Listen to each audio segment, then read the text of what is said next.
L'info sur AL24 News, bienvenue.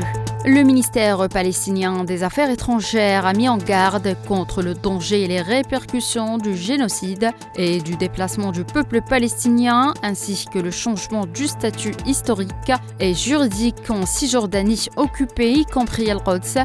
Le ministère palestinien a noté que la puissance occupante continue d'occulter le peuple palestinien et sa cause et ses droits justes et légitimes et sous-estime les décisions et la légitimité de la communauté internationale à travers un jeu qui a gagné plus de temps pour mener à bien la guerre du génocide, de déplacement et d'annexion. Le nouveau président libanais Joseph Aoun a entamé ce lundi des consultations parlementaires en vue de désigner un premier ministre pour former un gouvernement qui devra relever des défis majeurs dans un pays en crise.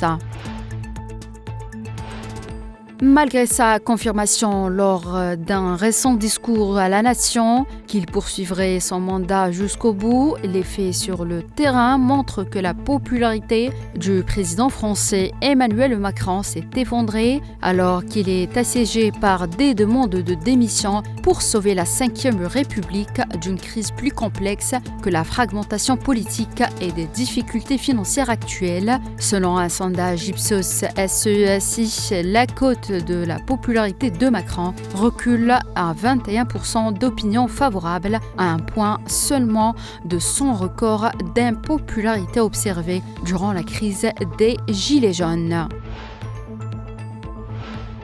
La coprésidente du parti allemand Alternative pour l'Allemagne, Alice Weidel, a déclaré son intention de relancer les importations de gaz russe via le gazoduc Nord Stream si son parti était porté au pouvoir. Je cite, « Nous remettrons Nord Stream en service, vous pouvez compter sur cela », a-t-elle affirmé lors d'un congrès du parti à Riesa.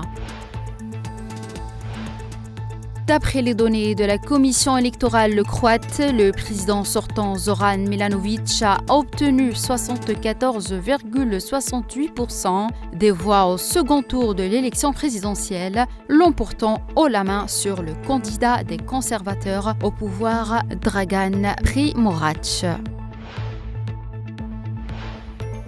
Les dernières sanctions américaines annoncées par l'administration de Joe Biden contre le secteur énergétique russe vont déstabiliser les marchés mondiaux de l'énergie, a déclaré ce lundi le Kremlin. Je cite, « De telles décisions ne peuvent pas ne pas conduire à une certaine déstabilisation des marchés internationaux de l'énergie », a commenté le porte-parole du Kremlin Dmitry Peskov lors de son briefing aujourd'hui. C'est la fin de cette édition. Merci de l'avoir suivi.